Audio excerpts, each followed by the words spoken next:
Blessings of the seasons to you all, and may Jesus Christ be praised now and forever.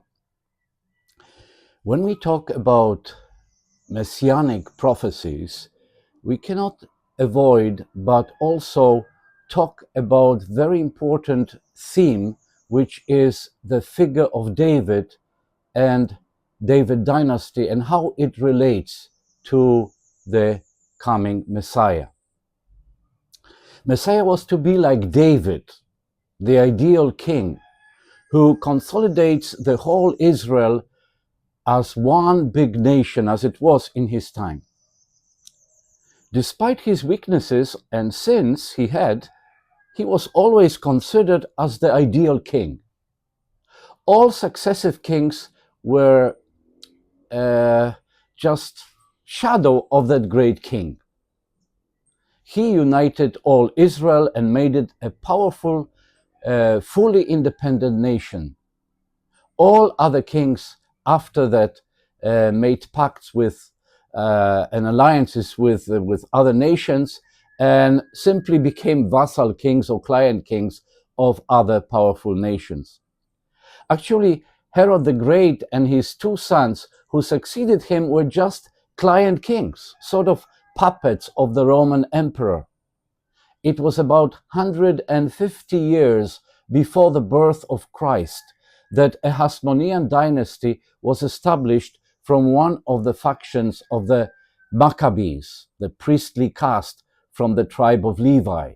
So it was not the tribe of Judah as David was the king. People of Israel were very dissatisfied with those kings, living like collaboration with Roman emperor just before Christ and during Christ. The dreams of another David, Messiah, which means truly an anointed one, that's what it means in Hebrew, word Mashiach, or in Greek Christos, or in English, of course, Christ, that's what it means, anointed one. So when we say Jesus Christ, we are not saying the name or surname and surname, but a name and a title. We really should say not Jesus Christ, but Jesus the Christ, the anointed one, the Messiah. It is a statement of faith, not just mentioning his name. So going back to history, the Davidic dynasty lasted until the Babylonian king Nebuchadnezzar, who killed all the sons of the descendant of David, King Zedekiah. This was the last thing, actually, that Zedekiah saw before he was blinded and taken captive to Babylon. The kingdom of David was not supposed to exist anymore. All about the fate of Zedekiah you can read in 2 Kings chapter 25, especially the verses 6 and 7, which describe what happened to him.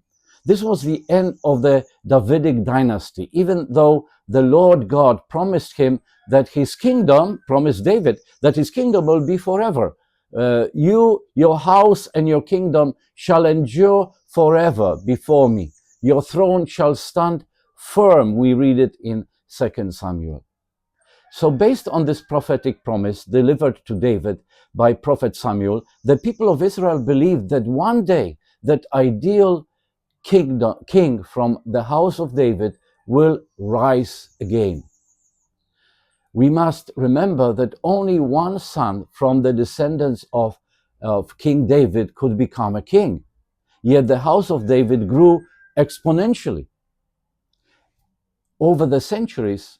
So there was always a possibility that one male of that house of David, very distant descendant, will become a king. Especially after the exile, when kings were not from the stock of David, but of Levite stock. They were Levite kings. That is why we have another very important image of the stem of Jesse from Isaiah chapter 11, verse 1, the famous text from which we have the 7 gifts of the Spirit.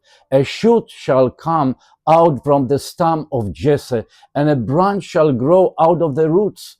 The Spirit of the Lord shall rest on him, the Spirit of wisdom and understanding, the Spirit of counsel and might, the Spirit of knowledge and of the fear of the Lord.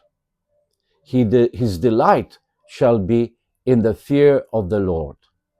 He shall not judge by what his eyes see, or decide by what his ears hear, but with righteousness he shall judge the poor, and decide with equity for the meek of the earth. End of quote.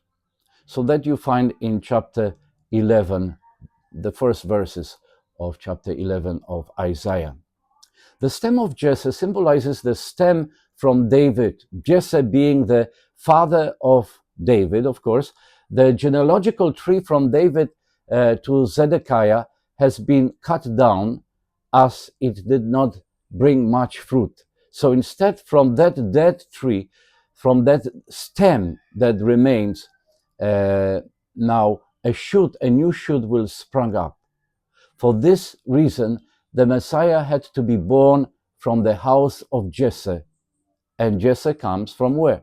From Bethlehem. That's where Samuel went to anoint David, in Bethlehem. Thus, Jesus' Messiah was challenged when people knew he came from Nazareth in Galilee and not from that little town of Judah in Bethlehem. When Philip, for example, introduces Jesus to Nathanael in John chapter 1, verse 43 to 51, and here I quote only two verses, 45 and 46. Philip found Nathanael and said to him, "We have found him about whom Moses in the law and also the prophets wrote, Jesus, son of Joseph from Nazareth." And Nathanael said to him, "Can anything good come out of Nazareth?" Philip said to him, "Come and see." The Messiah had to be born from Bethlehem. For this reason, Matthew hinges his introduction to his gospel on the genealogy from Abraham to David, 14 generations, from David to Babylonian exile, also 14 generations, and this is the Davidic dynasty proper, and then 14 generations from exile to Jesus. There is a center figure here, which is David, and number 14 in ancient Jewish numerology is associated with David. We will talk about it because I will have a series of sessions on the Gospel of Matthew, starting with genealogy, so we will have it. There was this we read in his Gospel on the Vigil Mass of Christmas. In Jesus' birth in Bethlehem, the city of David, Messianic prophecies began to be fulfilled. We could refer to many other prophecies and allusions. Now, for example, from Micah chapter 5, verse 2, little town of Judah, we have a carol about it. Or the star come out of Jacob in book of Numbers, prophecy of Balaam 24, verse 17.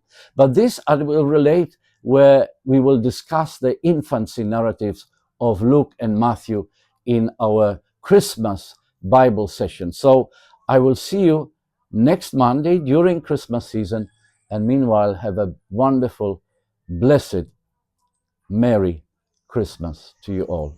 Blessings.